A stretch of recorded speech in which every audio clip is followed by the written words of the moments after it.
네, 반갑습니다. 오신다고 고생 많으셨어요. 예.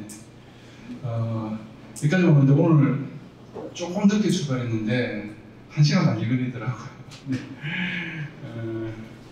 열심히 와서 이렇게 고생해서 다들 오시고 하시는데 수업 시간이 도움이 좀 됐으면 좋겠습니다. 지금 이제 6.17 대책이 나와서 굉장히 강력한 국가 부동산 규제가 나왔죠. 하지만 이제 부산은 좀 피해간 듯 하지만 언제 조정 대상 지역으로 묶이고 언제 규제가 들어갈지 잘 모릅니다. 그래서 수영구 같은 경우에는 정량제나 이런 데는 다 포함이 됐는데 수영구가 이번에 피해갔거든요. 그래서 언제든지 언제 규제가 될지 모른다는 걸 좀 아시고 부동산 정책 규제라든지 전반적인 것을 좀 알고 이제 하셔야 될 것 같습니다. 그리고 뭐 8시 반 조금 넘어도 이렇게 수업을 해도 된다고 하긴 하시는데 일단은 8시 반에 강을 마치는 걸로 그렇게 하도록 하겠습니다. 그리고 지금 제가 3강, 4강까지 기본적인 내용은 제 블로그에 좀 올려놨거든요. 그래서 미리 조금 보고 오셔도 좋으실 것 같고요. 다음 주에 나눠드릴 프린트물하고 다다음 주에 할 것도 블로그에 사진을 찍어서 좀 올려놨습니다. 그 올려놓은 이유는 실제로 경매에 진행되는 물건들 중에서 입찰할 만한 물건들을 이제 미리 조금 검토하실 수 있도록 올려놓은 거니까 참고를 하시면 좋겠습니다. 저번 주 우리 수업 때 어떤 내용을 했는가 하면은 이제 우리 강의 목표 부동산 재테크 상식에 있어서 꼭 알아야 될 내용들을 좀 배워가지고 재테크에 도움이 되도록 한다라고 하는 취지를 말씀드렸고요. 그리고 어떤 강의를 할 건지를 말씀드렸습니다. 그래서 저번 주에 부산 부동산 전망은 어떻게 되는지를 이제 전체적으로 말씀드렸고요. 그리고 한 2년쯤 뒤에는 부동산 가격이 폭등할 수 있다는 거. 그러니까 2년쯤 뒤에 가격이 올라갈 수 있으니까 그때 팔 때 흐름을 좀 보시고 이때까지 기다렸는데 가격 좀 올라가서 팔지 마시고 가격이 급상승할 수 있는 그런 가능성이 많으니까 조금 지켜보시면서 하시라고 이제 말씀드렸고 이제 전체적으로는 보합, 하락 추세가 있지만 예외적으로 재개발 재건축이나 조정 대상 지역으로 묶였던 그런 지역들은 여전히 한 5월달 정도부터 다시 가격이 조금씩 올라가다가 지금 이제 뭐 남구 수영구라든지 해운대구라든지 이런 데는 지금 6월달 들어와서 물건들이 그냥 다 걷어들이고 가격이 많이 올라가고 있거든요. 잠깐 한 보름 사이에 그런 흐름이 있다는 것을 좀 아시면 좋겠습니다. 그리고 이제 부산 미래에 관해서 투자 검토 대상 지역에 관해서 말씀을 드렸고 그래서 뭐 명지국제 신도시나 에코델타시티나 북한 재개발이나 이제 부전역 복합발전센터 주변도 눈여겨서 보시라고 했는데 에코델타시티에 관해서 좀 구체적인 질문을 하시는 분이 계신데 제가 여기 전문성을 가지고 있는 건 아니라서 전체적으로 조금 이제 눈여겨서 보시면 좋다라는 취지에서 말씀을 드렸는데 구체적인 질문하신 것에 관해서 제가 답변을 좀 못 드려서 죄송합니다. 그리고 에코델타시티는 유튜브가 보통 많이 나와 있는데 현장에 있는 부동산들이 좀 더 전문성을 가지고 많이 알 수 있을 것 같고요. 그쪽을 제가 강조해서 말씀드린 것은 분양가 자체가 시세에 대해서 좀 저렴하게 분양이 될 거거든요. 그래서 현재 시세하고 분양가하고 차이가 있다는 거 그거를 좀 큰 취지로 이제 보시면 좋겠습니다. 그 다음에 이제 저번 주에 제가 이제 경매 기초에 관해서 간략하게 권리 분석하는 거, 말소 기준 권리. 말소 기준 권리는 근저당 가압류 업무 중에서 제일 빠른 날짜 기준 권리로 보시고요.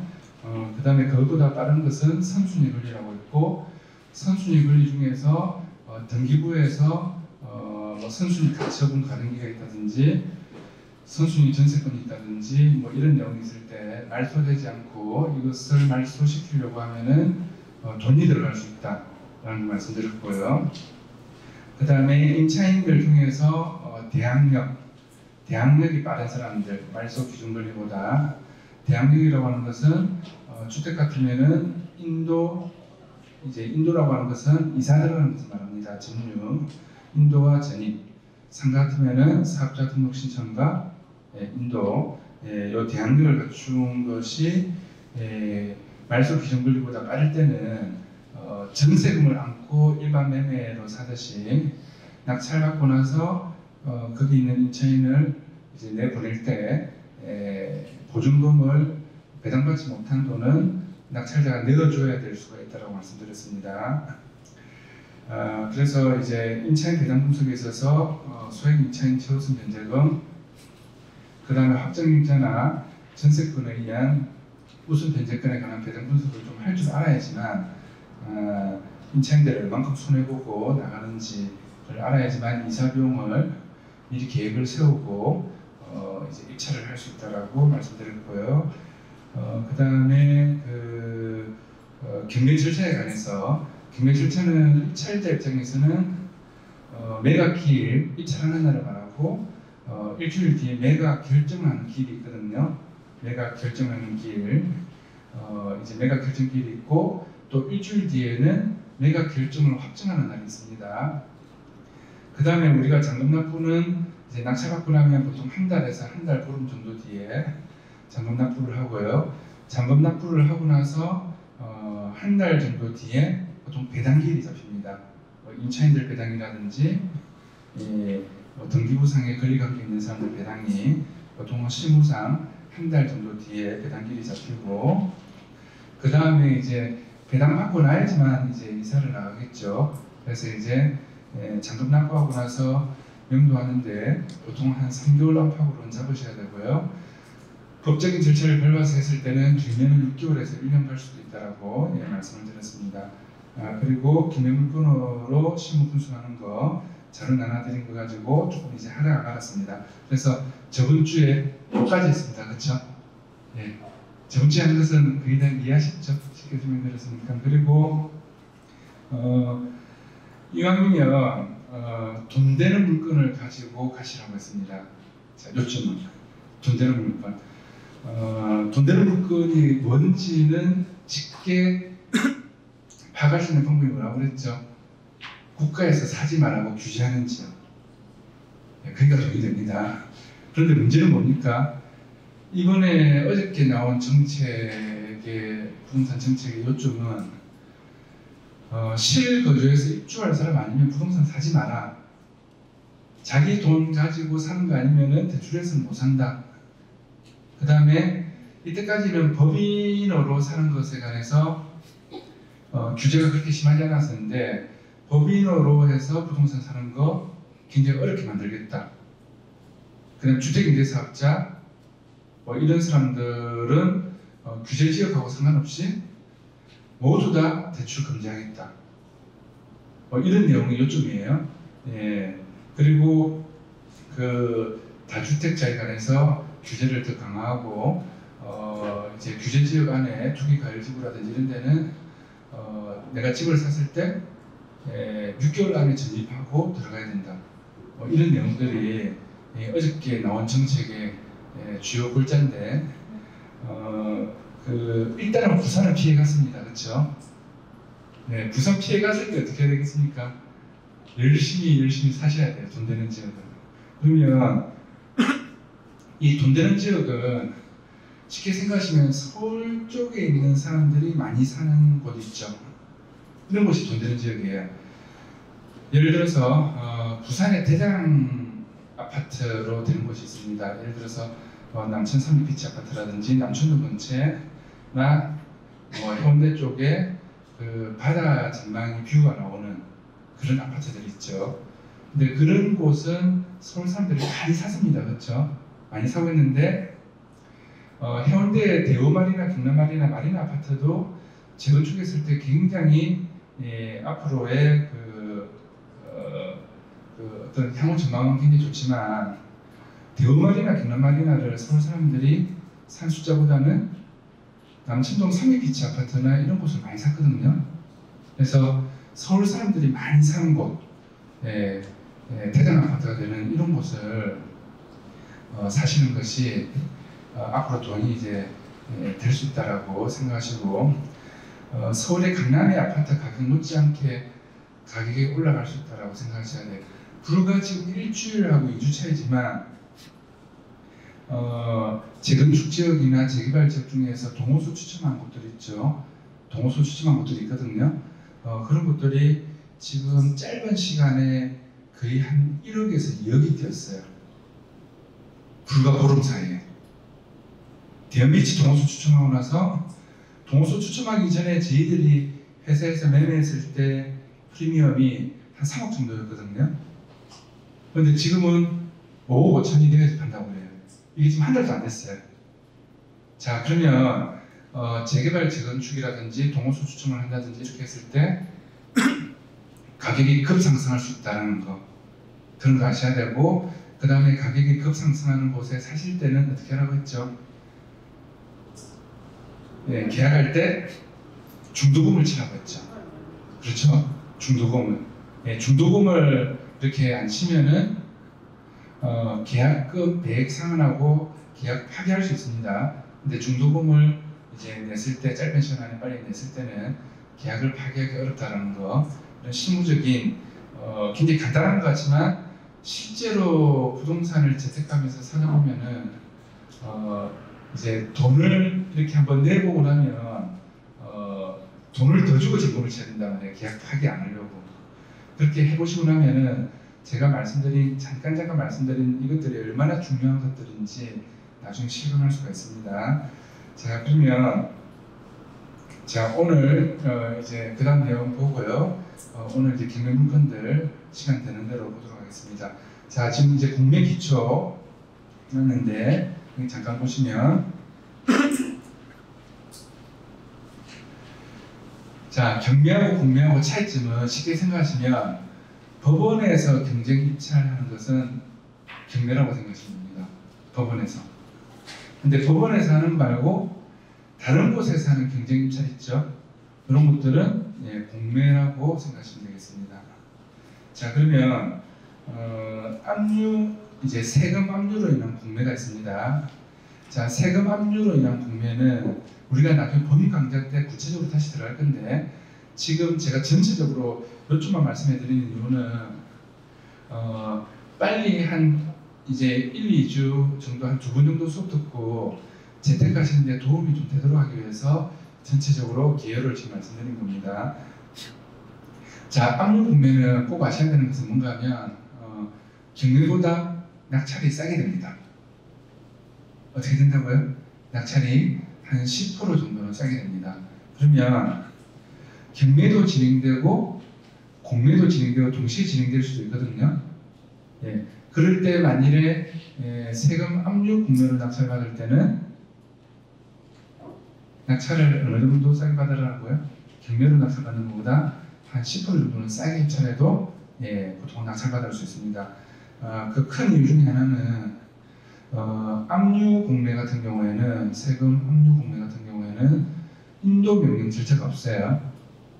인도 명령 절차라고 하는 것은 법원에 신청하면은 명동 소송 없이 집행문을 간단하게 부여받아서 집행을 해서 법원의 도움을 빌려서 거기 있는 분들을 내보낼 수 있거든요. 그런데 세금 압류 공매는 명도 소송을 하셔야 됩니다. 명도 소송. 그래서 좀 싸게 낙찰받을 수 있다. 자, 그 다음에 온비더 공매. 온비더 사이트에 들어가셔가지고 다 회원가입하셔서 자료를 보시면 좋겠습니다.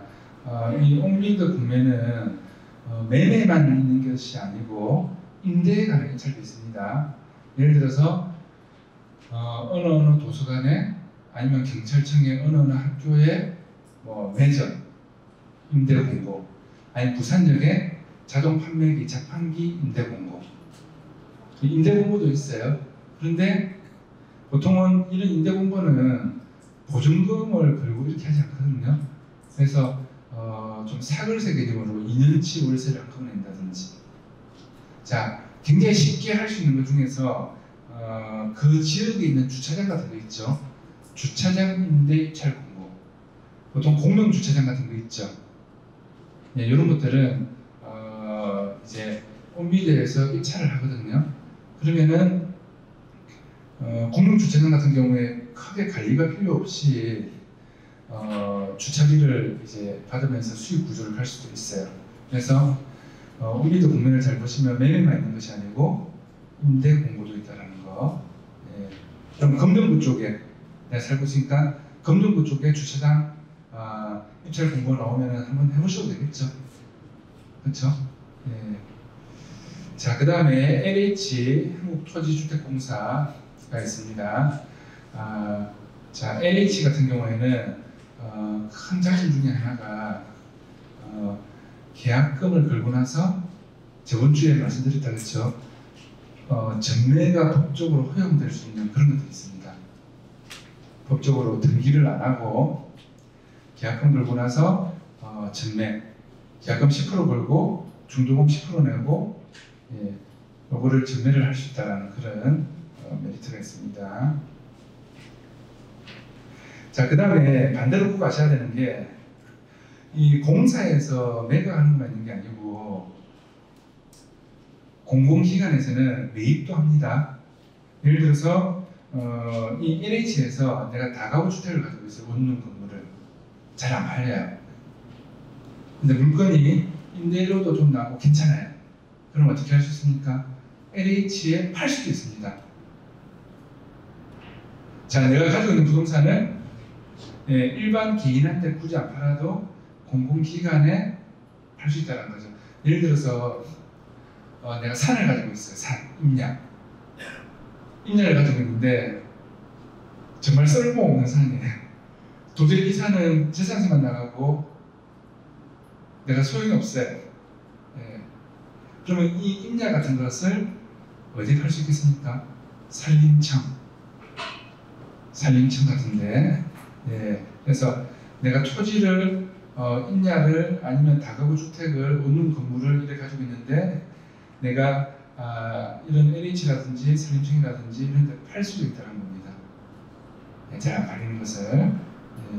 지금 제가 말씀드린 게 있잖아요. 사실 엄청난 매각할 수 있는 루트 중에 하나입니다. 옛날에 해운대 해수욕장에 땅이 있었는데 해운대 해수욕장에 파라다이스 호텔 근처에 보면 옛날에 이제 극동 호텔 풀장 자리가 있었거든요. 옛날에 극동 호텔이라고 있었어요. 그 근처에 있는 땅을 누군가 경매로 낙찰받았는데 이게 이제 규제에 묶여가지고 건축행위가 안 되는 거예요. 그래서 애를 먹다가 이분이 뭘 알았단 말이죠. 토지공사에 팔 수 있구나라는 것을 알고 토지공사에 팔았어요. 토지공사에. 정말 못 파는 물건. 그래서 그 물건에 관해서 서류가 있잖아요. 서류가 서울에 있는 부동산 브로커들이 서류를 한꺼번에 몇십 부를 떼가지고 부산에서 서류 10,000원을 떼면은 뭐 30,000원, 50,000원 이런 식으로 하면서 서류까지 팔고 서울의 온 호텔이랑 호텔은 다 그 부지를 매입하려고 검토하고 하셨던 적이 있었어요. 그런데 건축행위가 안 되니까 조경이라든지 이런 걸로 이제 묶여져 있었거든요. 건축을 못하도록 호텔을 바로 지을 수 없도록. 그래서 그거를 결국에는 매각할 수 있는 게 개인한테는 매각을 못하지만 토지공사 이런 데 팔 수 있다는 걸 알고 토지공사에서 이걸 매입하고 나서 어떻게 했죠? 차분하게 시간을 가지고 나중에 정리를 했죠. 그래서 반대로 매각할 수 있다는 거, 이것도 이제 국내에서 알고 계시면 좋겠습니다. 자, 그 다음 예금보험공사. 전에 부산상호저축은행이 부도난 적이 있었죠. 그때 부산상호저축은행에서 부실채권으로 해서 돈을 빌려줬던 아파트들 있잖아요. 그때 한일 유엔항의 아파트라고 있었습니다. 예를 들면은 그 아파트가 100채씩, 200채씩 이렇게 한꺼번에 예금보험공사에서 매각을 추진한 적이 있었어요. 그래서 예금보험공사 입찰은 입찰 요령이 좀 있습니다. 요거는 현장에 가서 입찰하거든요. 현장에 가서. 그래서 요거는 또 국내 이제 배울 때 배우도록 하겠습니다. 그래서 예금보험공사에서도 이제 매각하는 부동산들이 있다. 그럼 이런 것들은 요 밑에 지금 제가 링크를 걸어놨거든요. 여기 들어가면은 각 이 공매 사이트를 제가 링크를 다 걸어놨어요. 그래서 홈페이지에 들어가면 입찰 공고가 나옵니다.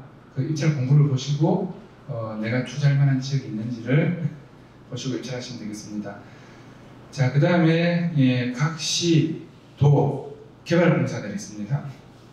부산도시공사, 경남개발공사 이런 각 공사에서도 매각을 합니다. 부동산 매각을 하는 것들에 관해서 입찰 공고를 잘 보시면 좋겠습니다. 자, 그 다음에 공무원 연금공단. 이것도 참 굉장히 메리트가 있어요. 예를 들어서 저는 이제 다대 이주공 아파트 같은 경우에 지하철 들어서기 전에 이 공단에서 가지고 있던 조합원 물건을 팔았어요. 저도 입찰을 한 20개 넘게 들어갔는데 제가 이거 이제 학생들 이제 수업 받는 분들을 위해서 제가 특강을 이제 한 적이 있었거든요. 특강을 너무 자세하게 해줘가지고 제가 낙찰을 못 받았어요. 그러니까 입찰 금액까지 얼마 정도 쓰면 되는지를 제가 다 알려드렸던 그런 이제 적이 있었는데, 그래서 한 분이 10개를 넘게 낙찰받은 적도 있었어요. 한 분이. 그래서 그 재건축이라든지 뭐 이런 조합원 물건을 그대로 조합원 자격으로 승계받아서 입찰할 수 있는 이런 것들도 공무원연금공단에서 나옵니다. 그래서 그 연산 주공아파트, 망미 주공아파트 있죠. 망미 주공아파트도 사업 성향이 굉장히 뛰어난 곳 중에 한 군데거든요. 이제 그런 망미 주공아파트도 이런 이제 공매로 진행을 해서 매각을 순차적으로 이제 한 적이 있었습니다. 그러면 압류 공매 말고는 별로 어려운 것이 없습니다. 압류 공매 말고는 그냥 입찰하면 끝나요. 명도라는 것이 보통 잘 없고 보통 공실되어 있는 경우가 거의 많습니다. 공실되어서 낙찰받으면 끝나죠. 그리고 크게 권리 분석에 문제가 없어요. 자, 그러면 공매를 좀 아시고 나면은 재테크를 다양하게 할 수 있는 그런 방법이 있습니다. 자, 그래서 이 그 공매에 관련된 것들을 그 온비드라는 사이트에서 이제 이 온비드에서 거의 다 통합을 해서 보통을 진행을 합니다. 그래서 뭐 학교 폐교 같은 거 있죠. 시골의 초등학교 이런 것들은 기업체나 이런 데서 낙찰받으면 연수원으로도 쓸 수 있고 좋겠죠. 종교단체라든지 굉장히 싸게 받을 수 있단 말이에요. 자, 그 다음에 재개발, 재건축 보겠습니다. 자, 재개발과 재건축 용어 차이는 조금 아셔야 됩니다. 자, 재개발은 재개발, 재건축은 뭐 구체적으로 들어가면은 내용이 좀 이제 깊이 들어가 있지만 간단하게 이 정도만 좀 아셔도 괜찮습니다. 재개발은 정비 기반 시설이 열악하고, 자, 근데 재건축은 어떻습니까? 정비 기반 시설이 좀 양호하다고 되어 있죠. 그래서 재개발은 정비 기반 시설이 열악하고 노후 불량 건축물이 밀집한 지역. 정비 기반 시설이라고 하는 것은 뭐 도로라든지 이런 부분들이 있죠. 이런 부분들이 좀 많이 열악한. 그래서 불량 주택들이 좀 많이 있는 그런 곳들이 보통 재개발로 진행이 되죠. 자, 재건축은 정비 기반 시설은 양호한데 노후 불량 건축물에 해당하는 공동주택, 쉽게 말하면 뭐 아파트 같은 거 있죠. 그렇죠? 아파트 같은 거, 집합 건물 이런 것들이 밀집한 지역, 주로 노후 아파트를 이제 다시 지을 때 재건축이라고 표현합니다. 그러면 이제 그 오래된 아파트를 보통 지을 때는 이제 재건축이라는 표현을 많이 쓰겠죠. 근데 뭐 산동네라든지 정말 그 폐가 같은 집들이 많은 그런 것들은 보통 재개발이라고 표현을 많이 하겠죠. 그래서 이 재개발, 재건축에 관해서는 용어 차이는 좀 아시고요. 그래서 요거 이제 잠깐 동영상을 보겠습니다. 하겠습니다. 빌라 하나 가지고 있다가 가장 집으로 돈을 많이 버는 것은 재개발 재건축. 재개발 재건축 된 빌라 하나 가지고 있다가 노칭이 하나 있어요. 그럼 거기 뭐한 40억. 네. 제가 들어갔을 때는 3억 5천. 그랬는데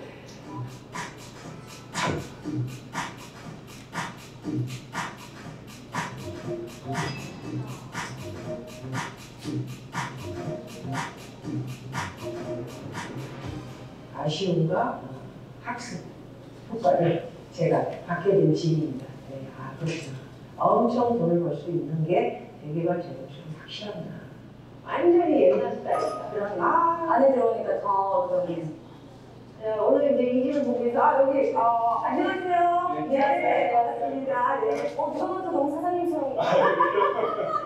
그 사업 시행 인가를 좀 바라보고 있고 그러면 값이 좀 많이 올랐겠네요. 값이 올라간 게 아니고 조정 대상 구역으로 들어가지고 가격이 한 100% 됐어요. 네.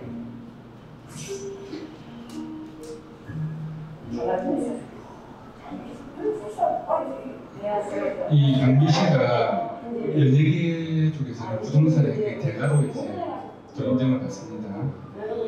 예, 저기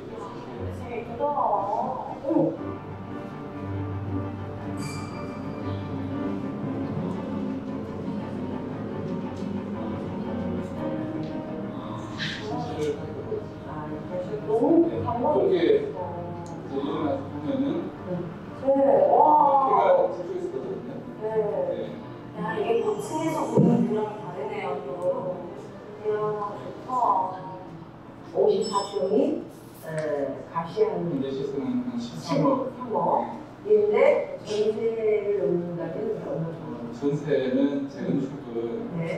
굉장히 많이 싸지고. 예를 네. 들어서 6억짜리 아파트 같으면 한 1억 4억 5천. 최근에 이제 그 부모님 교수님께서 네. 하셨고 여명인자 네. 잠깐 아시죠? 네, 그 선입비치를 보고 감탄하셔가지고.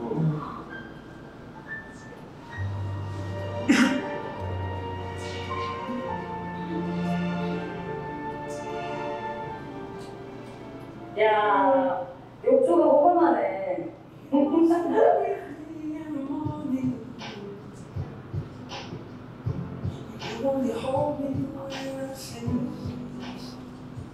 김혜민 씨한테 딱 좋아. 나이가 어리니까 지금 뭐 좀 시간이 신경 잡고 그죠?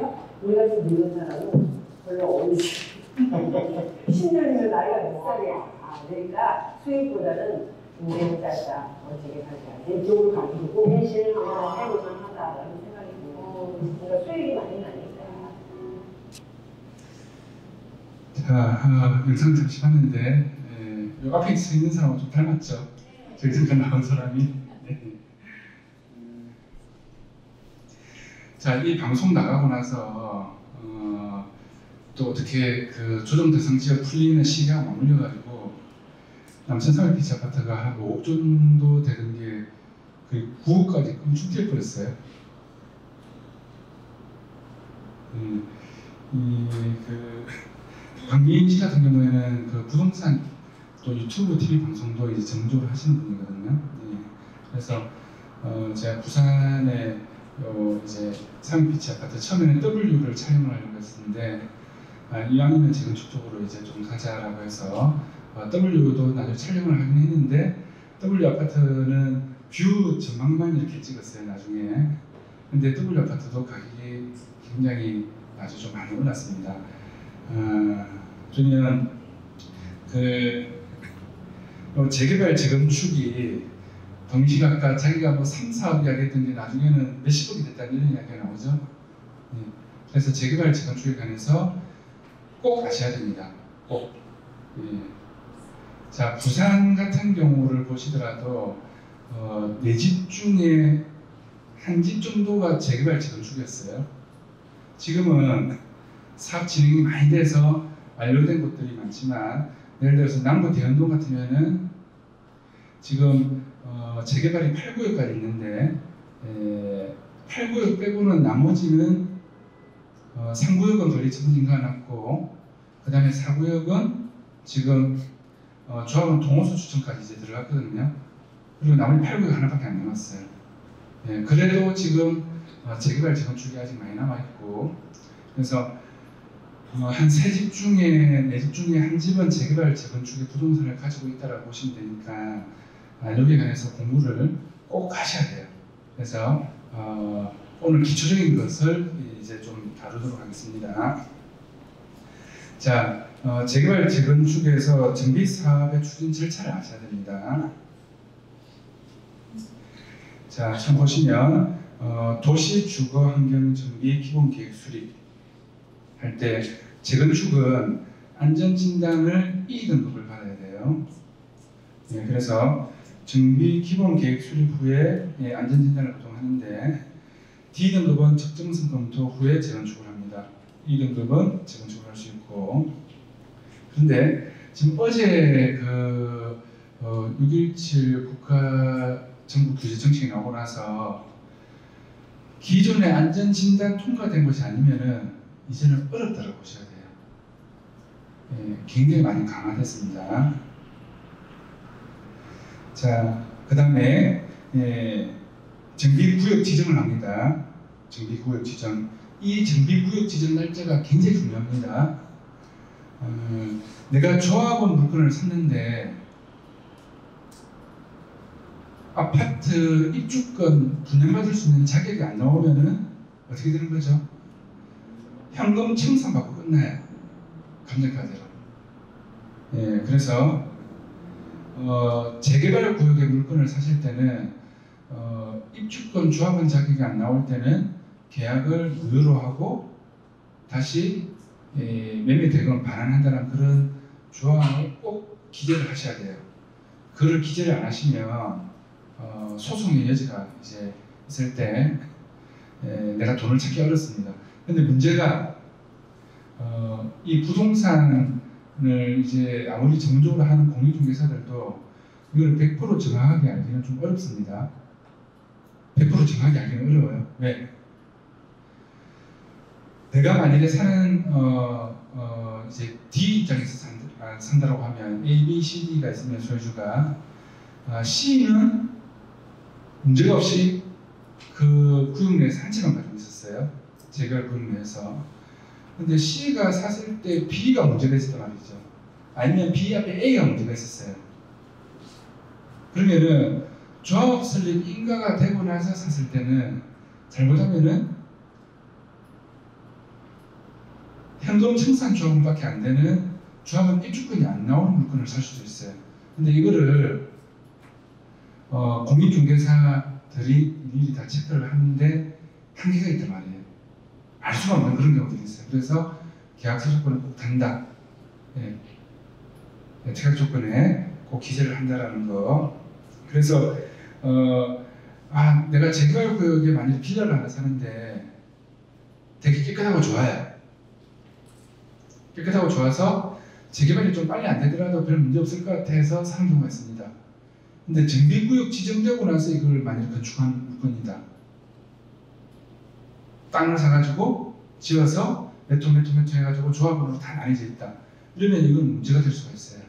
그래서 이 정비구역 지정일이 자 뭐가 된다고 해놨습니까? 권리 산정 기준일이 됩니다. 이 권리 산정 기준일 이후부터는 이제 지분 쪼개기가 금지가 됩니다.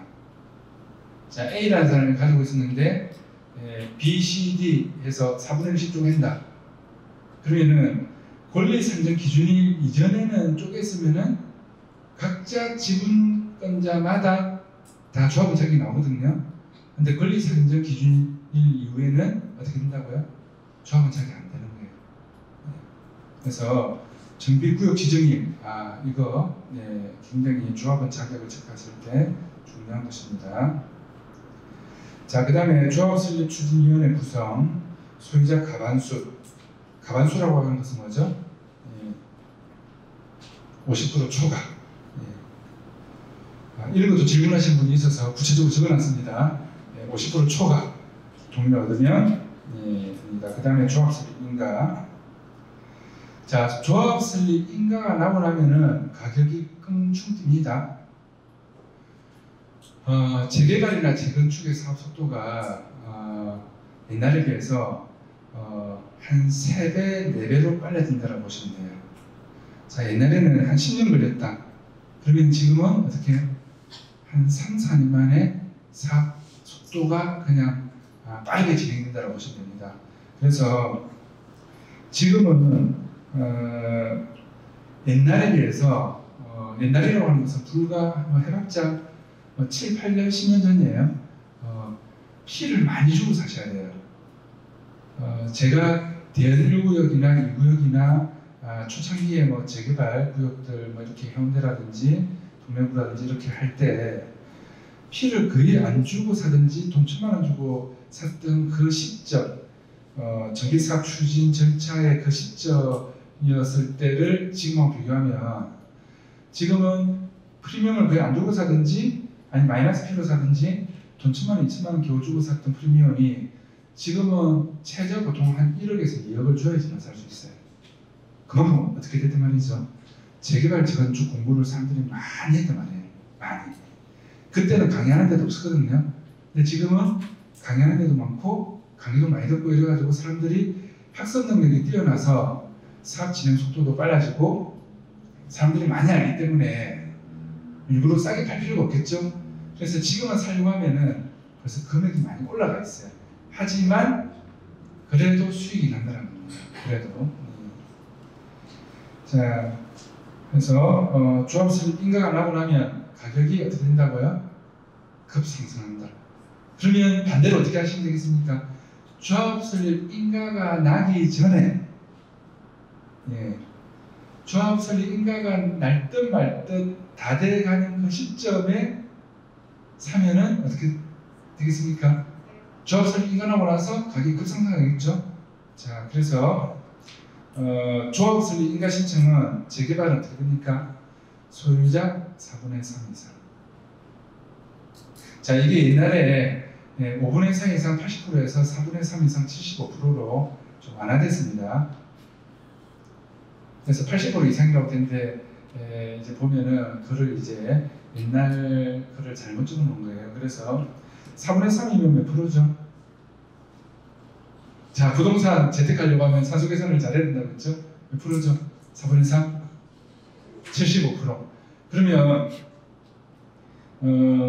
제일 가까운 사람이 재개발 구역에 물건을 사는데 75%가 되면은 조합 설립 인가를 이제 신청할 수 있다라고 이제 방금 말씀드렸잖아요. 그래서 73%, 74%, 72% 이렇게 돼 있는 재개발 구역의 물건을 이렇게 제가 사드린 적이 있어요. 그렇게 하고 나서 75% 동의를 받는 데까지 시간이 불과 1년이 안 걸릴 것 같아요. 조합의 분위기를 보니까. 그렇게 하고 나서 어떻게 됐습니까? 가격이 많이 뛰었죠. 그래서 이제 남편 되시는 분도 제 회사에 오셔가지고 저하고 상담도 많이 하시고 해서 사셨는데 너무 잘 샀다라고 지금 이제 그러셔가지고 불과 이거 산지가 몇 달 안 됐거든요. 몇 달 안 됐는데 사고 나서 어떻게 됐다고요? 조합 설립 인가 신청이 돼서 조합 설립 인가 났단 말이에요. 그래서 지금 남편이 되게 잘해준답니다. 그 와이프한테 돈 되는 것을 이렇게 공부를 해가지고 잘 샀다라는 거에 관해서 그래서 이제 본인이 들어가는 돈은 뭐 2억이 안 되게 돈이 들어가서 샀는데 현금이 1억 얼마 들어가서 샀는데 제가 이제 말씀드린 것은 재개발 재건축은 끝까지 가는 것을 보고 사는 게 아니거든요. 입주할 때까지 기다리면서 준공될 때까지 기다리는 게 아니에요. 재개발 재건축은 한 3년에서 4년, 빠르면 한 2년 이 정도를 봤을 때 내가 투자한 금액 대비 한 2배 정도 가까이 오를 수 있을까? 최저 1배 반. 내가 만일에 1억이 들어갔으면은 한 5천만 원 정도 이상, 아니면은 1억이 들어갔으면은 프리미엄이 뭐 2억 이상 이렇게 될 수 있는 시간이 한 3, 4년 만에 될 수 있을까? 이렇게 보고 들어가셔야 돼요. 자, 방금 말씀드린 게 굉장히 중요한 겁니다. 일반적으로 사람들이 이거 재개발 언제 되겠습니까? 이럽니다. 이거 재건축 언제 되겠어요? 이렇게 이야기합니다. 지금 관리처분 인가한 곳 중에서도 준공까지는 4, 5년이 걸리는 곳들이 많거든요. 왜 그렇습니까? 공사 기간만 3년 적으셔야 돼요. 그 다음에 이주하는 기간이 있죠. 이주하는 기간. 이주하고 철거하는 기간만 1년 이상 잡으셔야 되거든요. 그럼 기본적으로 얼마큼 걸리죠? 기본적으로 4년 걸리죠. 근데 그 단계 이전에 샀다. 그러면 어떻게 됩니까? 시간이 더 걸리겠죠? 7년, 8년 걸리죠?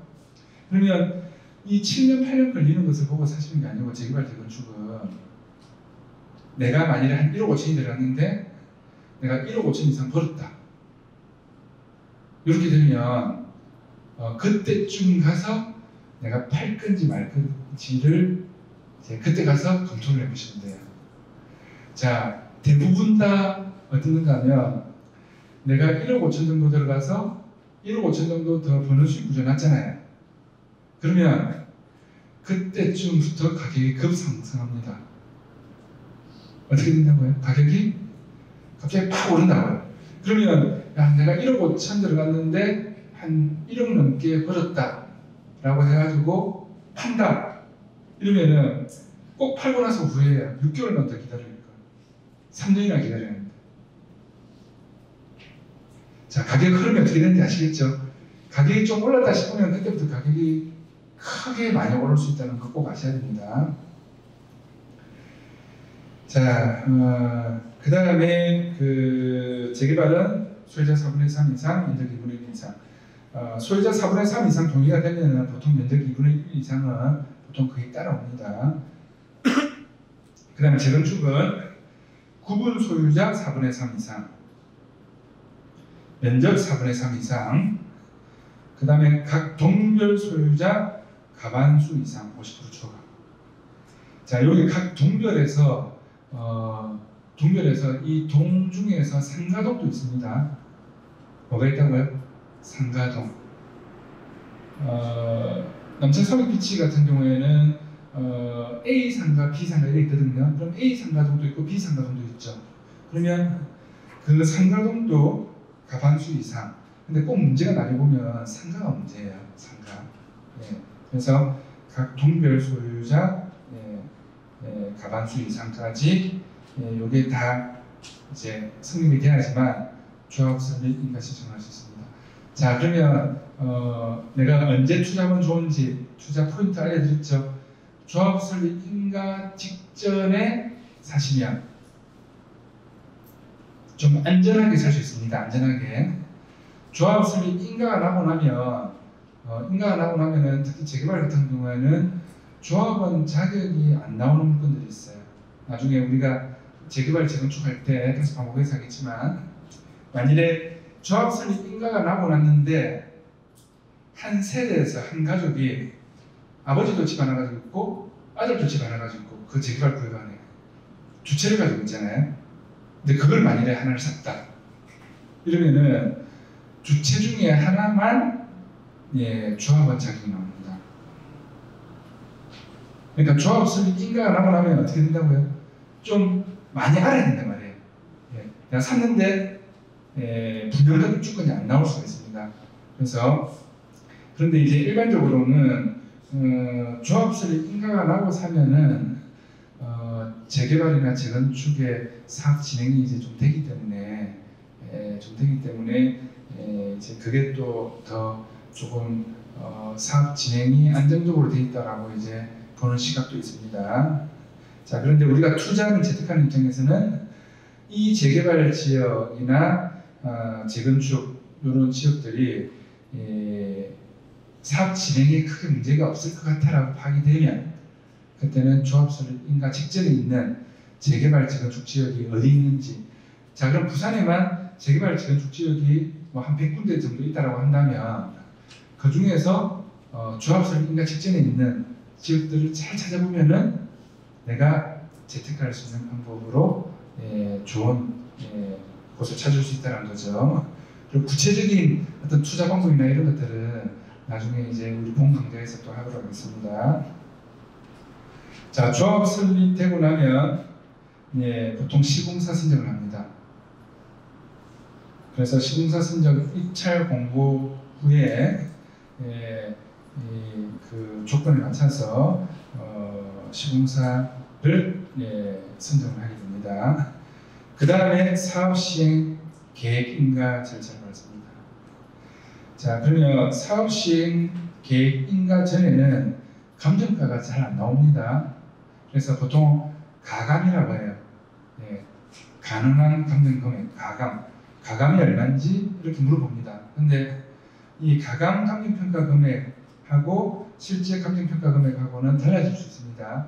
보통은 좀 올라갈 수가 있겠죠. 보통은 좀 올라갈 수가 있습니다. 그래서 사업 시행 인가 시 감정평가 종전자산이라는 표현을 합니다. 감정평가 금액의 기준일이 됩니다. 자, 그렇게 하고 나면 사업 시행 계획 인가가 나고 나면 가격이 또 뜁니다. 그러면 어떻게 하면 되겠습니까? 사업 시행 계획 인가 직전에 또 사면 좋겠죠? 그렇죠? 타이밍을. 자, 그 다음에 조합원 분양 신청을 합니다. 사업 시행 계획 인가가 나고 나면 조합원 분양 신청. 자, 이 조합원 분양 신청할 때 정말 기술적인 게 좀 필요한데 간단하게 말씀드리면 있잖아요. 평형이 큰 거를 신청하는 게 돈이 듭니다. 자, 25평 신청하는 것보다 34평형. 그러니까 25평형은 보통 전용면적 5구 제곱미터거든요. 5구라고 표현해요. 5구 A타입, B타입, C타입 이런 식으로. 34평형이나 이런 것들은 보통 84로 들어갑니다. 85제곱미터 미만이거든요. 그래서 84 A타입, 84 B타입. 그 다음에 39평형 이런 거 있죠. 그런 것들은 보통은 99제곱미터, 100제곱미터 이렇게 되는데, 그러면 46평형 같은 경우에는 보통은 121제곱미터 이렇게 됩니다. 121 A타입, B타입. 그러면 분양 신청하실 때 이거 나중에 공공대에서 구체적으로 하겠지만 팁만 먼저 드리면, 자, 큰 평형을 신청하면은, 자, 조합원 분양가 예를 들어서 평당에 1,000만 원이다. 그런데 일반 분양가는 평당에 1,500만 원이다. 라고 하면 조합원 분양가하고 일반 분양가가 500만 원 차이 나죠. 그럼 25평을 가지고 있는 사람은 25평 곱하기 500만 원만큼 차이 나죠. 그런데 만일에 45평을 가진 사람은 어떻습니까? 45평 곱하기 500만 원만큼 일반 분양하고 차이가 나죠. 간단한 산수 계산인데 이해가시죠? 네? 만일에 50평짜리라고 하면 25평짜리는 25평 곱하기 500만 원 하면 얼마 차이 나죠? 얼마가 됩니까? 25평 곱하기 500만 원. 좀 심각합니다. 25평 곱하기 500만 원 하면 얼마입니까? 그러니까 25평이 5평이면 500만 원이면 얼마죠? 5평이면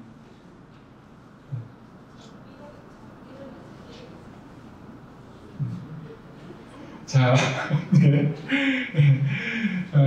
그래서 25평에 500만 원씩 분양가 차이가 난다라고 이제 조합을 하고 이제 계산을 하시면은 쉽게 생각하면 50평은 그 2배만 분양했죠. 그래서 만일에 조합원 분양가하고 차이가 예를 들어서 25평이 예를 들어서 뭐 한 1억이 차이가 난다. 1억이 차이가 난다라고 하면은 50평짜리는 2억이 차이가 나는 거예요. 그러면은 프리미엄이 어떻게 붙겠습니까? P가 25평 P보다 50평짜리 P가 더 많이 붙는단 말이에요. 자, 그러면 프리미엄을 많이 붙여서 파는 게 내한테 이익이 되겠죠? 그러면은 분양 신청할 때 내가 가능하다면 큰 평형을 받으셔야 돼요. 자, 그래서 조합원 분양 신청할 때 간단하게 이제 간단한 팁만 먼저 하나 드렸습니다.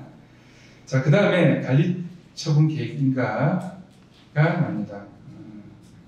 관리처분 계획인가가 날 때는 조합원 분양 신청 기간은 종료됩니다. 그래서 조합은 이제 분양 신청한 거 있죠.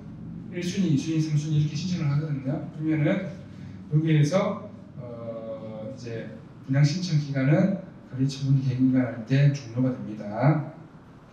자, 그 다음에 관리처분 계획인가 하고 나면 그때부터 우리가 표현하는 입주권이라는 표현이 있죠. 입주권. 입주권이라고 보통 표현합니다. 입주권. 자, 그 다음에 이주 철거 및 착공합니다. 이주 철거 및 착공. 자, 이주 후 철거가 완료되면 일반 분양 전에 조합은 동호수 추첨을 합니다.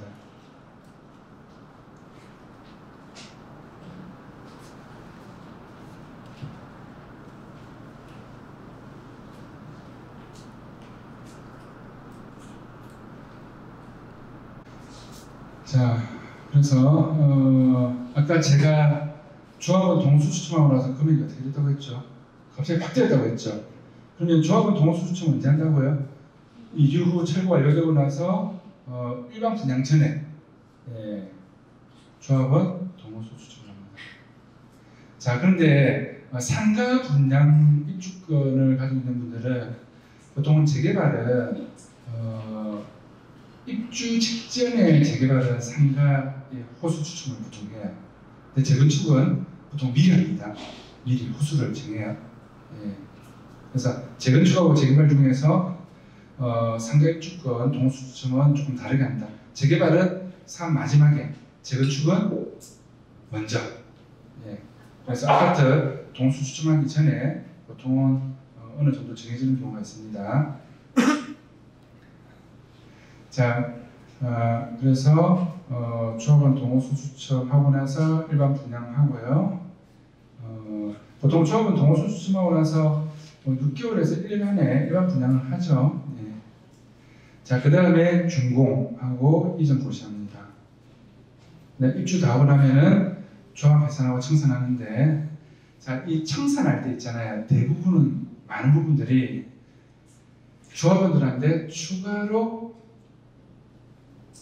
재건축, 재개발 사업을 하고 나서 수익금이 남으면 추가로 배당을 냅니다. 추가로. 그래서 저희들이 이제 거래시켜 드렸던 것 중에서 재개발 구역 안에 보통 감정가가 1억이었으면 뭐 10%, 20% 정도 추가로 배당을 대준 적이 있었어요. 그러면 자, 입주를 목적으로 하신 분들은 재개발이나 재건축 사실 때 어떻게 하셔야 되겠습니까? 관리처분인가 이후에 입주 다 돼서 뭐 철거하고 일반 분양하고 뭐 이럴 때 살 때는 감정가가 큰 것을 사는 게 좋습니다. 왜? 청산하고 나서 추가 배당금도 있단 말이에요. 추가 배당금도. 그래서 관리처분인가 이후에 보통은 이주하고 철거하고 나면은 그때 사실 때는 실수요자들이 많이 사시거든요. 그때 살 때는 가능하면 감정가가 좀 큰 것을. 근데 사업 초기에 관리처분인가 나기 전에 좀 사업 초기에는 가능하면 감정가가 좀 적은 거, 돈이 적게 묶이는 거. 자, 어떤 것을 사야 되는지 매매 금액에 관해서도 말씀을 드렸습니다. 이게 재개발, 재건축 사실 때 투자 기본입니다. 그래서 재건축의 매매를 많이 하시고 재개발 매매 많이 하시는 분들이 남천동의 그 삼익비치 아파트, 삼익 아파트들이 부산의 그 대장 아파트가 된다 보시면 되거든요. 삼익타워 같은 경우에도 금액이 엄청 많이 뛰었죠. 그런데 그분들이 뉴비치 아파트를 삽니다.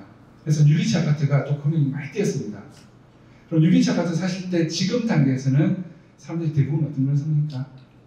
평수 제일 적은 평수 10몇 평짜리 이런 아파트를 산단 말이죠.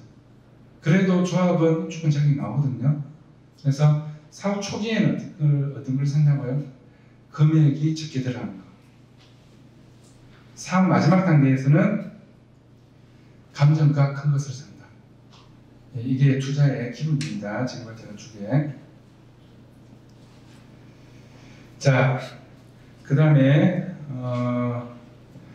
매수하려는 주택이 공가 처리가 된 상태. 자, 이게 전기, 수도 이런 거 차단하고 이런 것을 또 기준으로 합니다. 그래서 공가 처리가 된 상태. 그 다음에 철거 다 됐다. 이러면은 취득세는 4%가 들어갑니다. 토지에 관한 취득세가 들어갑니다. 자, 재개발 철거 다 했어요. 그러면 재건축 철거 다 했어요. 그러면은 세금이 어떻게 들어간다고요? 내가 주택을 사는데, 아파트를 사는데 라고 생각했는데 취득세가 4%가 들어간단 말이에요. 그래서 등기비용이 거의 5% 정도 들어갑니다. 그러면 내가 매매 금액이 한 6억이 된다 이렇게 되면은 한 1% 정도 600만 원 들어갈 수 있었던 취득세 이 등기비용이 4.1% 정도 들어가서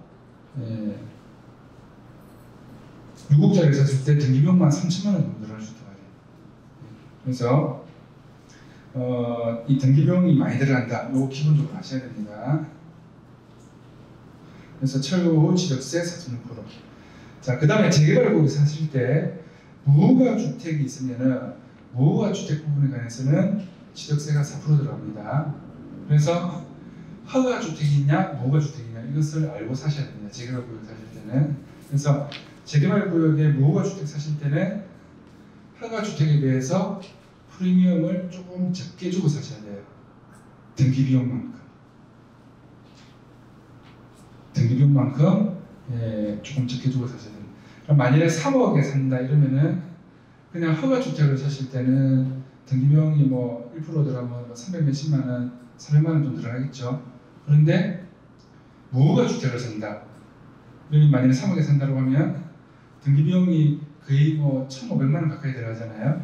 그러면은 허가 주택에 비해서 무허가 주택은 등기비용 1,000만 원 더 들어가는 만큼 프리미엄을 어떻게 조금 더 적게 주고 사셔야 돼요. 그래야지만 바로 사시는 겁니다. 그런데 무허가 주택 사는 거나 허가 주택 사는 거나 프리미엄을 똑같이 주고 산다 그러면은 나는 1,000만 원 더 주고 산 거예요. 방금 같은 금액 경우에. 자, 그 다음에 비례율 보시면 비례율은 자, 그 다음 보겠습니다. 자, 앞에 화면을 같이 띄워서 하겠습니다.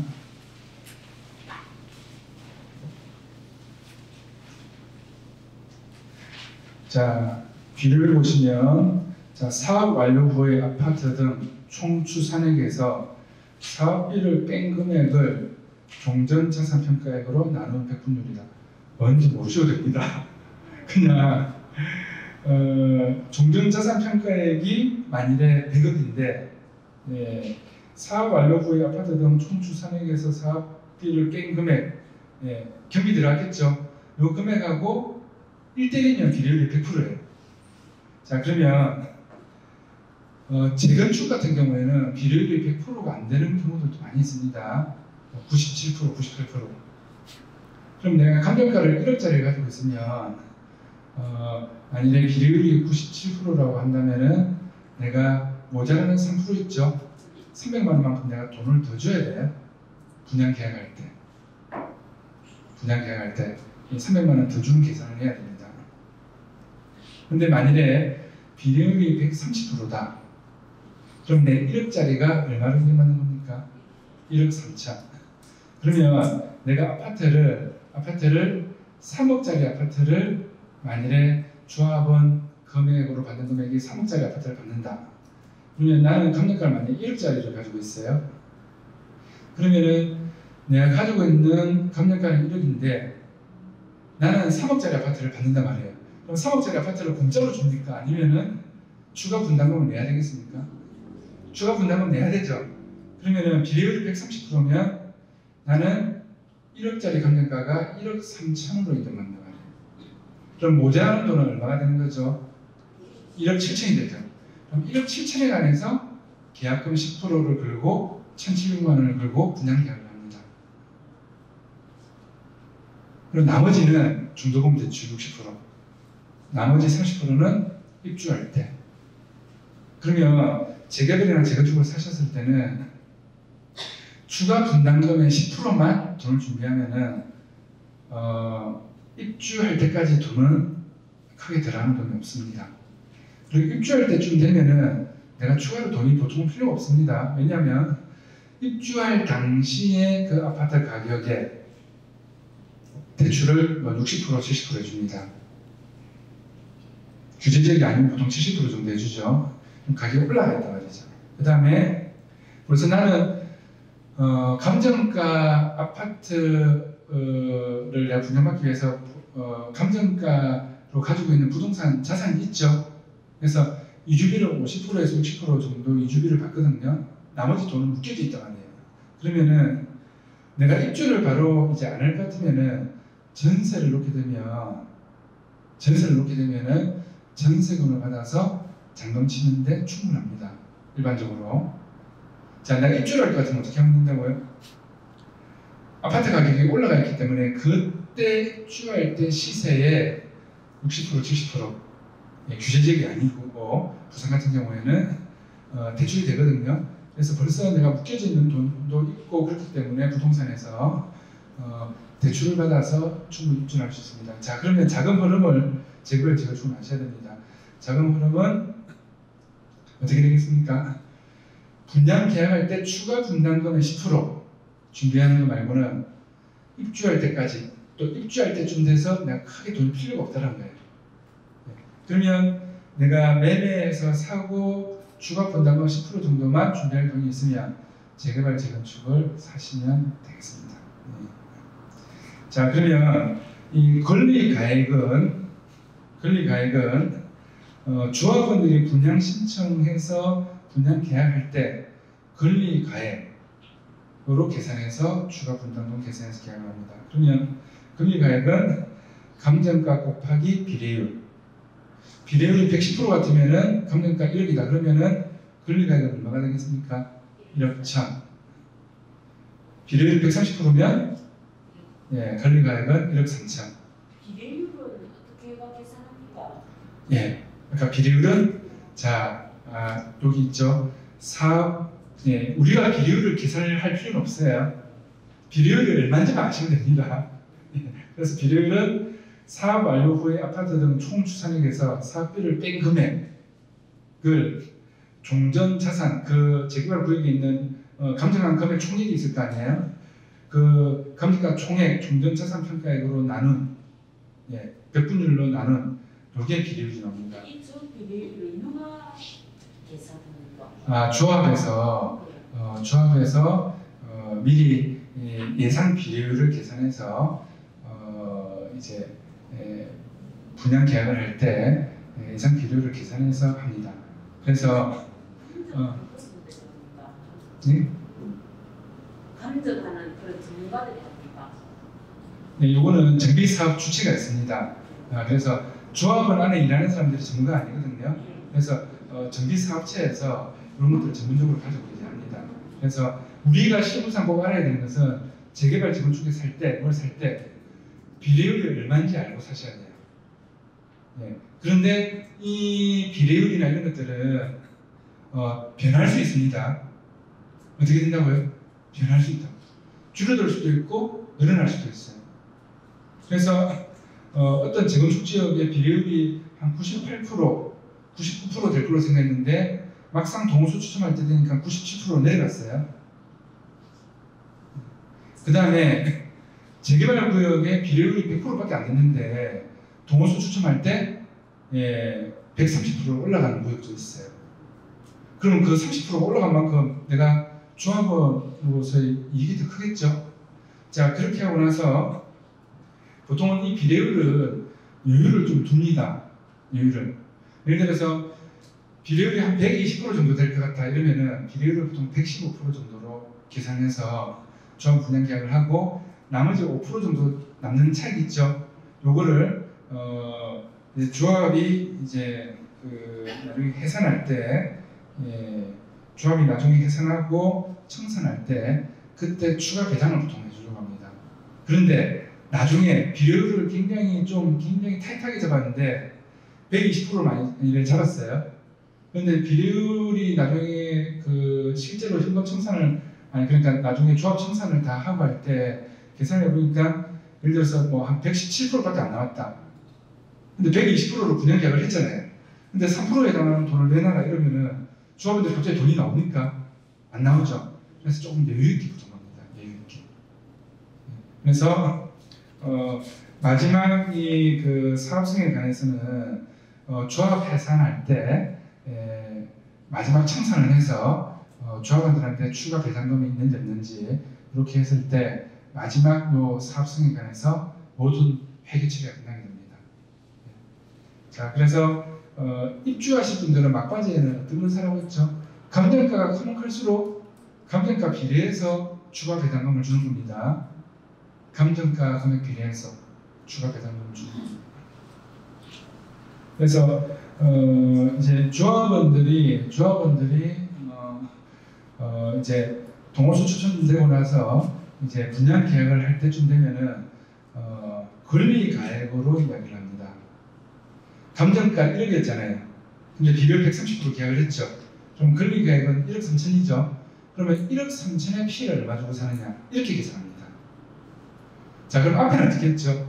앞에는 감정가 1억에서 피해를 1억을 주느냐 얼마를 주느냐 이렇게 됐는데, 그러면 감정가 1억에서 피해를 1억을 줬다 이러면은 이게 조합원들이 일반 분양 계약을 하고 나면은 조합원들 분양 계약을 하고 나면 권리가액의 1억 3천 비율 130% 인정받아서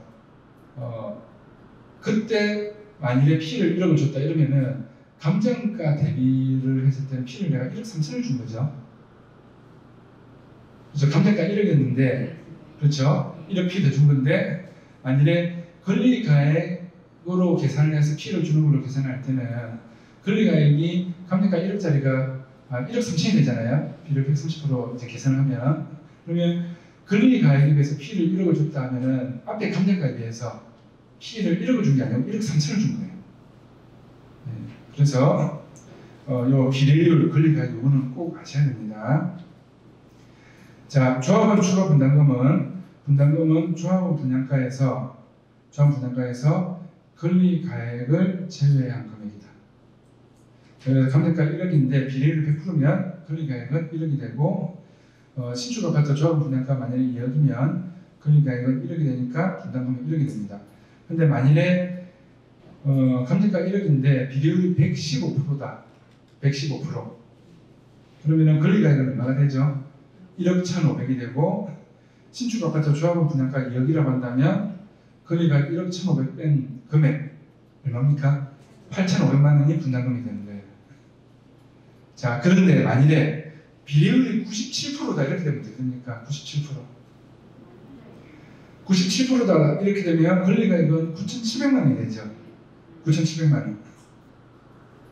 이 계산을 못 하시면 안 됩니다. 재개발 재건축 사실 때 이 계산을 부동산 공인중개사들이 해주는 것만 듣고 이해를 못한 상태에서 사시면 안 돼요.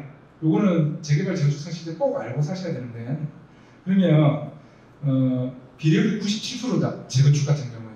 재건축 같은 경우에는 비례율이 100%가 안 되는 경우들이 좀 있거든요. 그러면은 권리가액은 얼마가 되죠? 감정가 1억인데 비례율이 97%다. 그러면 9,700만 원 되죠. 우리가 요거 지금 이렇게 전체적으로 하는 이 수업을 본 강좌 때 제가 다시 또 할 겁니다. 그래서 반복해서 학습장에서 구체적으로 좀 이렇게 자료를 가지고 제가 하나하나 분석하는 수업을 할 거니까 지금 이해가 잘 안 가셔도 나중에 또 한 번 더 듣게 되면은 이해가 가실 겁니다. 그러면은 권리가액이 9,700만 원이 되면 신축 아파트는 조합원 분양가가 2억이다 그러면은 추가 분담금은 얼마가 되죠? 그렇죠. 조합원 분양가 2억 빼기 권리가액 9,700만 원. 그러면 추가 분담금은 1억 300만 원. 그럼 1억 300만 원 추가 분담금에 관해서 10% 얼마입니까? 1,030만 원 계약금을 가지고 이제 조합원 분양 계약을 한단 말이에요. 대충 이해가시죠? 네. 자, 그 다음에 재개발 조합원 자격. 자, 재개발 조합원 자격. 어떤 사람이 자격이 있느냐? 구체적으로 들어가면 이 말이 다 옳은 말은 아니지만 기본적으로 어떤 분들이 재개발 조합원 자격이 나오는지는 아셔야 됩니다. 자, 다른 지역은 우리가 몰라도 됩니다. 다른 지역 사실 때 이제 질문하시고 문의하시고 이제 부산은 우리가 알아야 되지 않겠죠? 그래서 부산 중심으로 모든 것들을 강의를 하겠습니다. 부산은 토지만 소유한 경우에는 60제곱미터 이상, 서울 같은 경우에는 90제곱미터 이상 돼야 됩니다. 상식적으로 조금 아시면, 자, 부산은 60제곱미터 이상 토지를 가지고 있으면은 집을 안 가지고 있더라도 조합원 자격이 나옵니다. 자, 주거용으로 사용하고 있는 건물을 소유했다. 그러면 평수가 아무리 작아도 조합원 입주권 자격이 나옵니다. 자, 근데 여기서 주거용이 아닌 내가 상가 가지고 있잖아요. 그건 안 됩니다. 주거용으로 공부서류에 건축물대장에 등기부등본에 주거용으로 되어 있는 건물을 소유한 경우, 그럼 상가 같은 경우 뭐가 나오고 있습니까? 상가 분양가 입주권이 나올 수 있겠죠. 자, 그 다음에 기존 무허가 건축물. 자, 다른 지역은 모르시더라도 부산은 요 날짜 외우셔야 됩니다. 1989년 3월 29일 1989년 3월 29일 이전에 발생한 무허가 건축물을 기존 무허가 건축물이라고 합니다. 자, 그럼 1989년 3월 29일 이전이 아니고 그 이후다 이러면은 무허가 건축물이 조합원 입주권이 안 나올 수 있다는 거죠. 자, 그래서 무허가 건축물 아까 우리가 꼭 알아야 되는 것 중에 하나가 뭐였죠? 취득세가 4%. 취득세가 많이 들어갑니다. 그러면 허가 건축물이 있고 무허가 건축물이 있다. 그럼 무허가 건축물 부분에 관해서 취득세가 4% 들어갑니다. 자, 그러면 내가 땅만 가지고 있어도 조합원 자격이 나오고, 주거용으로 사용하고 있는 건축물이 아무리 평수가 적어도 나오고, 기존 무허가 건축물 같은 경우는 1989년 3월 29일 이전 같은 경우 부산은 조합원 자격이 나옵니다. 자, 그 다음에 재건축 조합원 자격은 자, 재건축 사업에 동의한 자만 조합원으로 인정됩니다. 그래서 건축물과 그 부속 토지를 모두 소유해야 조합원의 자격에 부합합니다. 자, 내가 재건축 지역에 아파트를 가지고 있는데 예를 들어서 대지권이 없다. 대지권 지분 있죠. 대지권이 없다. 그러면은 조합원 자격이 안 나옵니다. 자, 그 다음에 재건축 사업에 동의 안 했다. 그럼 조합원 자체가 안 되는 거예요. 근데 재개발은 처음에 그 재개발 사업에 동의를 안 해도 조합원 자격이 있는데 나중에 이게 현금 청산이 되느냐, 조합원 입주권이 나오느냐 나중에 한 번 더 체크를 합니다. 근데 재건축은 사업에 동의 안 하면은 조합원으로 인정을 처음부터 아예 안 한다는 거. 그 다음에 주의하실 것은 대지권 지분을 가지고 있어야만 되고 건물만 가지고 있는 경우에는 조합원 자격이 안 나옵니다. 자, 그런데 여기서 이 재개발 조합원 자격, 재건축 조합원 자격에 관해서 좀 공부를 하셔야 된단 말이에요. 왜? 나는 분양권 나오는 입주권을 살려고 하는데 현금 청산으로 되는 아파트 분양권 입주권이 안 나오는 거 사면 아무 소용이 없죠. 그래서 이 정도 기본적으로 하시고 나서 사업 단계에 따라서 어떤 경우에 조합원 자격이 나오는지 안 나오는지를 꼭 알고 이제 사셔야 됩니다. 자, 그 다음에 부동산 세금 보겠습니다.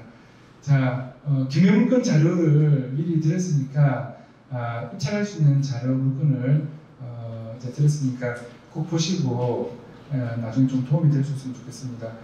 오늘 부동산 세금 여기까지 해서 전체적인 어떤 흐름은 조금 훑고 진행할 수 있을 것 같습니다.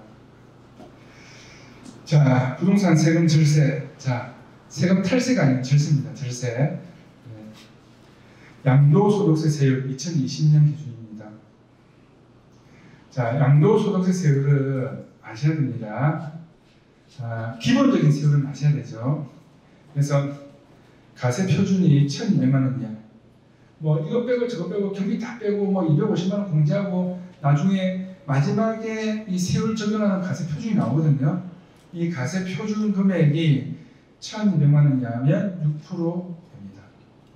이 양도소득세에 또 뭐가 있습니까? 지방소득세가 10% 붙습니다. 예를 들어서 내가 양도소득세가 2억이 나왔다. 그러면은 지방소득세 10% 2천만 원을 같이 내야 됩니다. 양도소득세가 좀 많이 나오면은 양도소득세는 분할을 해서 낼 수도 있거든요. 근데 지방소득세는 보통 일시불로 내야 됩니다. 그래서 우리가 이 양도 차익에 관한 세금 계산할 때 양도소득세만 있는 게 아니고 또 뭐가 있더라고요? 지방소득세, 양도소득세에 관한 10%가 또 추가로 있다는 거 아셔야 됩니다. 그럼 여기서 이 세율은 지방소득세는 계산 안 합니다. 예. 자, 4,600만 원 이하는 15%. 자, 그럼 1,200만 원 초과된 부분에 관해서 4,600만 원 이하까지는 15%를 적용을 시켜서 계산합니다. 그럼 만일에 4,600만 원, 그러니까 자 만일에 내가 양도차익이 4,600만 원이다 이러면은 계산을 어떻게 한다고요? 1,200만 원까지는 6% 계산했습니다. 그럼 4,600에서 1,200 빼면 얼마죠?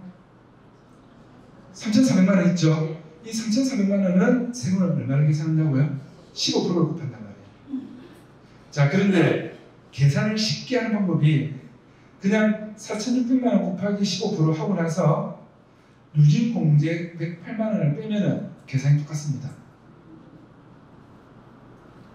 자, 그러면 8,800만 원까지는 8,800만 원 다 이하입니다. 이하. 8,800만 원 이하는 몇 프로입니까? 24%. 공제액은 522만 원. 자, 그럼 8,800만 원 초과되면 세율을 드립니까? 35%로 뛰죠. 그럼 35%의 지방소득세 3.5% 하면은 38.5%가 되는 거예요.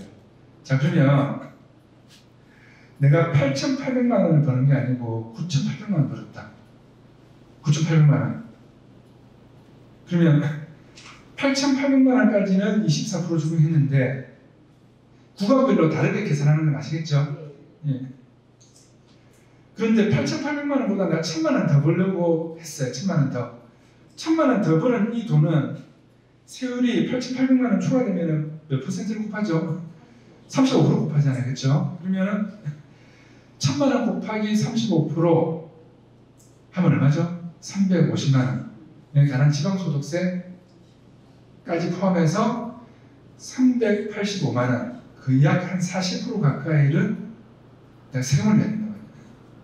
그러면 8,800만 원 초과되는 금액은 내가 벌은 돈의 거의 40% 정도를 세금을 내야 된다 이렇게 계산하시면 맞습니다. 자, 그럼 8,800만 원 이 기준 금액은 아셔야 되는 거예요. 대략적으로. 그러면 내가 대충 1억 벌었다. 1억. 순수익 1억 벌었다. 가세표준 1억 나왔다. 그러면은 내가 세금을 얼마 정도 내야 되는지는 계산을 어느 정도는 할 줄 아셔야 되겠죠? 그럼 계산 한번 해보죠. 자, 오늘은 요거 끝까지 좀 마무리하는 걸로 해서 죄송하지만 30분에서 약간 추가돼도 조금만 좀 더 들어주세요. 너무 빨리 해버리면 또 이해를 못 하실 것 같아서. 자, 그럼 내가 1억을 벌었다. 8,800만 원 초과 1억 5천 이하는 몇 %를 곱합니까? 35% 곱하죠? 그러면 35% 구간이죠. 그러면 1억 곱하기 35% 하면 얼마죠? 3,500만 원. 3,500만 원에서 공제를 얼마 봅니까? 1,490만 원 빼면 그러면은 3,500만 원에서 1,490만 원 빼면 얼마죠? 2,010만 원 되죠. 2,010만 원. 그럼 2,010만 원이 양도소득세가 되겠습니다. 계산하는 거 쉽죠? 그렇죠? 예. 거기에다가 지방소득세도 10% 다 해야 되겠죠. 자, 그러면 이 세율이 이제 3억 38%, 5억 40%, 5억 초과하면 42%. 그럼 5억 초과해서 벌었다. 5억 초과해서 벌었다. 그럼 비과세가 안 된다고 하면은 거의 42% 플러스 4.2%, 46.2%, 거의 절반을 세금이 안 된다. 그럼 5억 넘게 벌었다. 예. 5억 넘게 벌었다. 막 10억 벌었다. 그러면 5억 넘게 벌은 그 초과된 5억 있죠. 10억 벌은 초과된 5억. 초과된 5억에 관해서만 거의 절반 2억 5천 세금을 내야 된단 말이에요. 그래서 비과세 요건이 뭔지, 세금 절세는 어떻게 하는지 이런 걸 아셔야 되는 겁니다. 자, 1년 미만 보유하면은 주택, 조합원 입주권은 세금이 40%입니다. 요거는 다 지방소득세 계산 안 한 양도소득세입니다. 양도소득세에다가 지방소득세 10% 다 더하셔야 됩니다.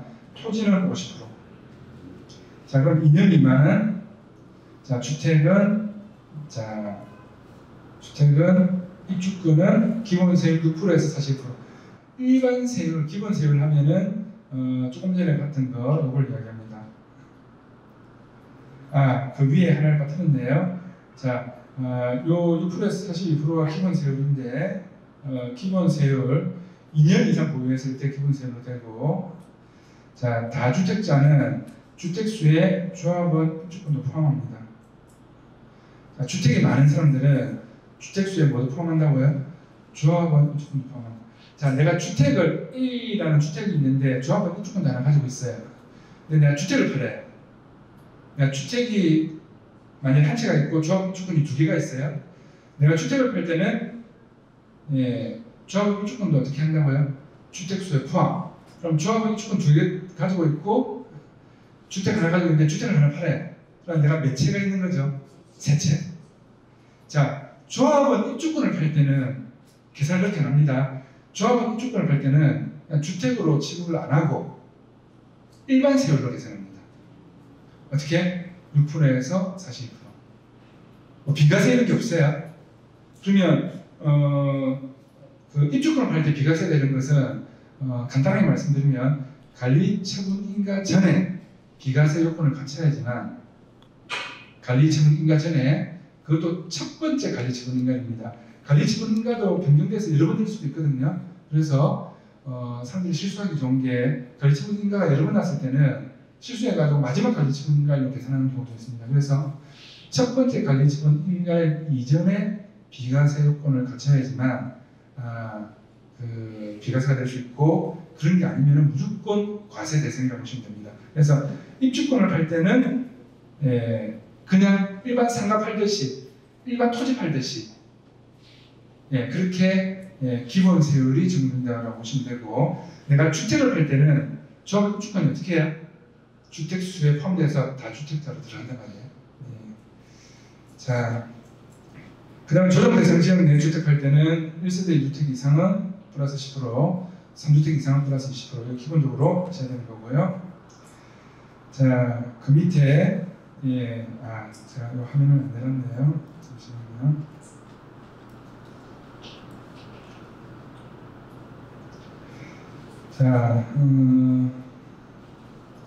자, 2년 미만, 1년 이상 2년 미만 주택 입주권은 기본세 6%에서 41%, 토지는 40%.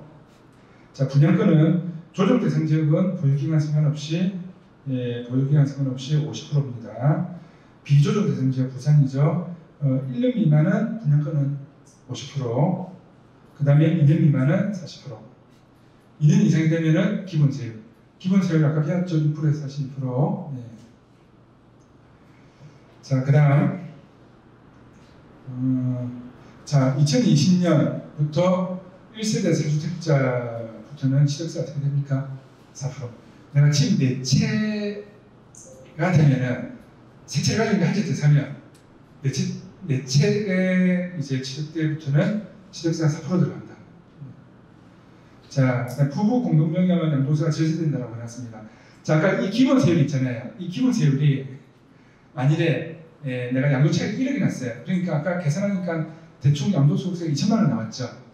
근데 부부 공동 명의로 샀어요. 그러면 A, B라는 부부가 공동으로 샀어요. A 남편, B 와이프.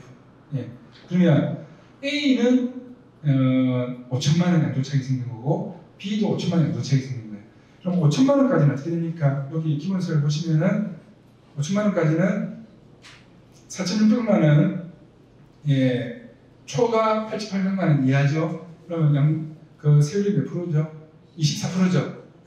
그럼 5천만 원 곱하기 24%, 5천만 원 곱하기 24% 하면은 대충 뭐 1,000 얼마 나오겠죠? 1,000만 원 남짓 나오는데 여기에서 공제 522만 원 빼죠. 그러면은 대충 얼마 정도 나오겠습니까? 500만 원 정도 나오죠. 500만 원. 그런데 아까 만일에 남편 명의에 한 명으로 A라는 명의에 하나로 돼 있다 그러면은 아까 세금이 어떻게 나왔죠? 2천만 원 나왔죠. 그렇죠? 그러면은 공동명의로 했을 때는 어떻게 됩니까? 남편 500만 원, 그다음 그 배우자 500만 원. 그럼 합쳐봤자 1,000만 원밖에 안 되죠. 그럼 세금이 어떻게 되겠습니까? 거의 절반으로 줄어들죠. 자, 그래서 가격이 많이 올라갈 수 있는 아파트를 살 때는 부부 공동명의로 사시면은 배우자한테도 칭찬도 받고 배우자도 좋아하고 뭐 재산 분할할 필요도 없고 팔 때 세금도 어떻게 됩니까? 절반으로 줄어들죠. 그래서 자, 기본적으로 부부 공동명의로 했을 때는 양도세가 한 절반 비슷하게까지도 줄어들 수 있다. 계산할 수 있습니다. 그 다음에 일시적인 주택 비과세요건입니다. 요거 나중에 그 세금 부분할 때 좀 디테일하게 다시 들어가는데, 자, 부산 조정 대상 지역이 아닌 경우는 1년 뒤에 매수하고 A라는 물건 사고 나서 B라는 물건 살 때 1년 뒤에 매수해야 됩니다. 한 달 뒤에 매수했을 때는 안 됩니다. 1년이라는 시간 차이가 나야 됩니다.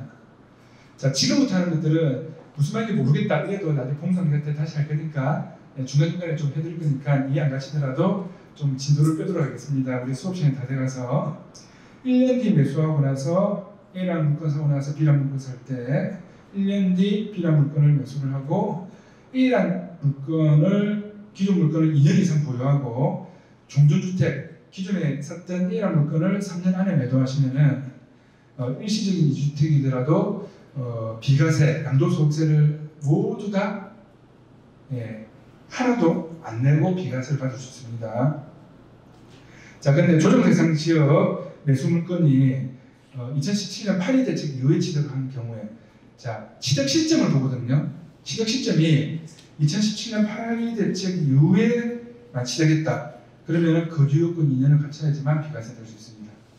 자, 양도 시점이 아니고 무슨 시점요? 취득한 시점이 예를 들어서 2017년 8월 3일 날 내가 취득했어요. 지금 조정 대상지역 풀렸죠? 풀렸는데 내가 주택 하나밖에 없어. 일시적 2주택이었어. 비과세가 된다 안 된다? 안 된다 말이죠. 뭘 갖춰야 된다고요? 거주요건을 2년 갖춰야 됩니다. 자, 그러면 이거는 지금 부산인 경우에 이렇게 일시적 2주택 갈아타게 해야 되는데 조정 대상 지역에서 조정 대상 지역으로 갈아타는 경우에는 굉장히 복잡합니다.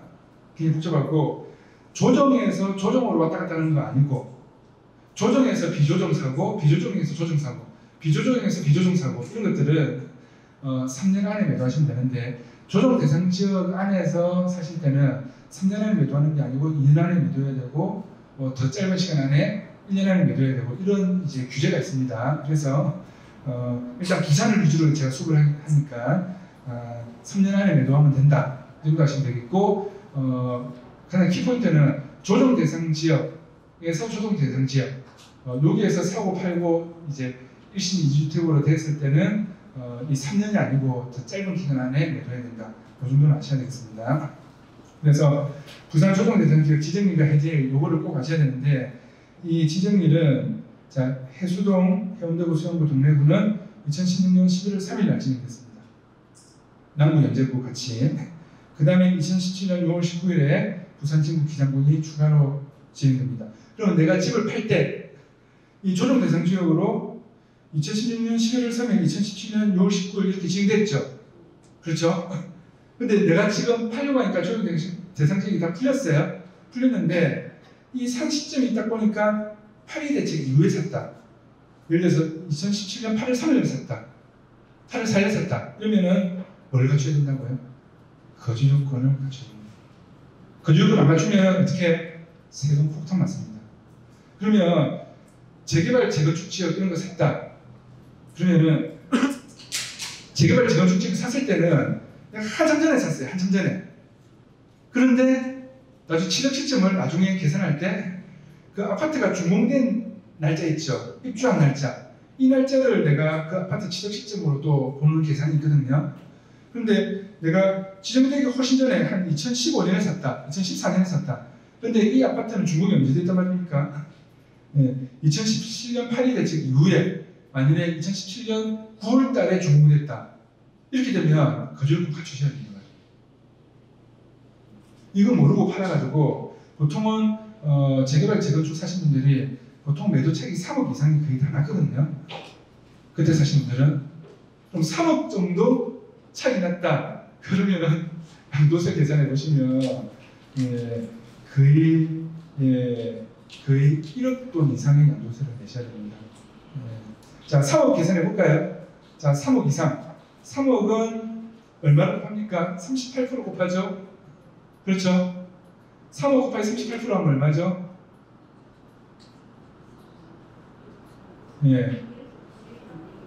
3억 곱하기 38% 하면 38이 24, 33억 구하면 대충 뭐 1억 1,800 나오죠? 1억 1,800에 지방소득세 계산하면은 뭐 거의 뭐 한 1억 4천 뭐 이래 나오죠? 뭐 1억 4천 이래 나오는데 공제는 뭡니까? 1,940만 원이죠. 그렇죠. 그러면은 거의 1억 2천 돈 정도, 3억 정도 차이가 나면은 한 1억 2천 정도에 내가 세금이 부과된단 말이에요. 근데 이거를 거주요건만 갖추면 어떻게 된단 말이죠? 1억 2천 낼 세금을 하나도 안 낼 수도 있다는 거예요. 그래서 이 조정 대상 지역 지정일, 그다음 8.2 대책 2017년 8월 2일 이 날짜를 꼭 아셔야 됩니다. 자, 그러면 여기에서 제가 지정일에 효력 발생한다라고 되어 있죠. 이 그 유튜브 강의나 뭐 글들이나 블로그 글들을 보시면 대부분 다 표현이 이렇게 되어 있어요. 11월 3일 이후부터